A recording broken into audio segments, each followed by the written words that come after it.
This is where we belong.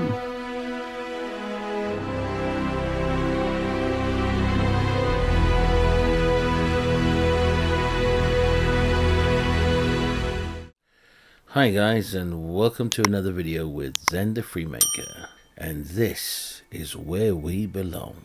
That's right, Scallywags, welcome back to another video. In this video, part 14 of Shattered, we're going to talk a little bit more about exploring, because you know what, it's not as easy as you may think it is. It's not simple, it's not straightforward, it requires an extreme amount of patience. I have spent over 10 hours on Jemison Planet, and I still have 83% maybe sourced it, the areas that are nominated by, the game, but I haven't touched the planet hardly. It's a lot of work. You got to put a lot of patience into it, and believe it or not, I don't even think about the artifacts anymore. It's kind of almost irrelevant now. I mean, we may have found the first one, but okay, so what? That's kind of my attitude right now. For me, it's still a kind of learning curve, because I still haven't got my head around how to build the outposts. I have an idea, but something is not right, something is missing. I could simply go and watch a video on how to outpost, because some people have been successful, but no, I won't. I'll just have to figure it out for myself. It's frustrating, and you'll feel that in some of the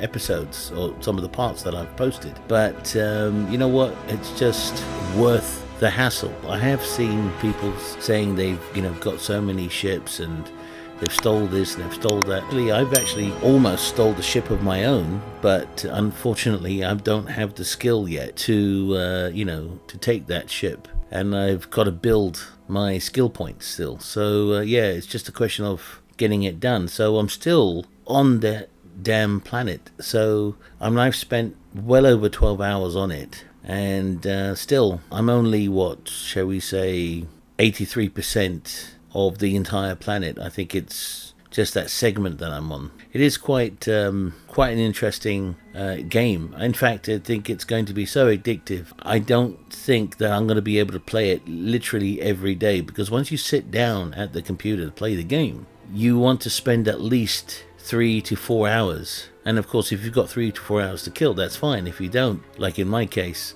you're going to be on that one planet for a long time. I want to get off Jemison and go to the moon, but I'm going to have the same problems there. But I'm thinking about doing it and then going back to Jemison again to still explore the entire planet. So it's a lot of work. I will give it that. It is a lot of work. I think Bethesda knew exactly what they were doing. They knew, they'll give you the easy way and the hard way, and there is no easy way and there is no hard way. So yeah, it is. It's going to be a chore. Let's put it like that. So, just to kind of summarize, if I can use that word, is just that if you're playing the game, if you're downloading it today, because today is the 6th of September and it's officially available to everyone, get the premium edition. I would say you're going to enjoy something that Bethesda actually added. Now, I mentioned it in one video that I wasn't interested in the soundtrack. I can tell you this now. The soundtrack is awesome. There are actually 79 tracks. Each track is brilliantly composed, and I actually went through them as much as I could. I think I went through about 14, maybe 15 tracks. Each track averages around 4 to 5 minutes, and there are a few that are like 14 minutes, some are like 10, only a couple, not many. But you have 5.5 hours of entertainment. I mean, that is really something. You will be pretty impressed. Well, 25 years in the making, and you know what, they've really put everything into it, like a big film production. We should be proud of Bethesda Studios for doing such a thing, because this is the kind of games that people want, you know, that adventure game. I mean, now I'm beginning to understand when people talk about Elder Scrolls, and I haven't seen anything.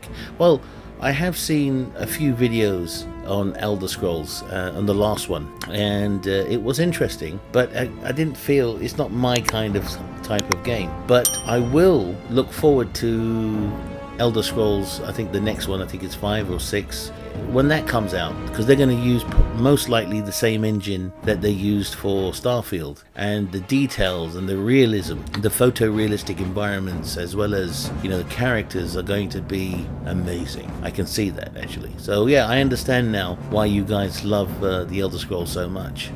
So, you know what, I'm not going to make this video long, except I can say this, you know, Starfield is a game that requires patience, period. You know, if you think you're going to go in there and just run around willy-nilly, yeah, you could probably try, but you won't get anywhere, because you'll have to backstep everything that you've ever done, and I'm already doing that on some of the you know, rookie mistakes I made. So, you know, go through this game carefully, think about what you're doing, because every move you make has or will have consequences, because if you don't do something right the first time, you're going to figure that out down the road, and then you have to come all the way back just to fix that problem, and you'll have to, because it will force you to do that. This game is quite intense, I have to admit, in that respect. So, you know, think about what you're doing, think carefully, don't rush into outposts. You really have to think about it carefully, what kind of outposts, how you want to build them, etc, etc. There is an order to it all. Other than that, enjoy the game. I look forward to our next encounter.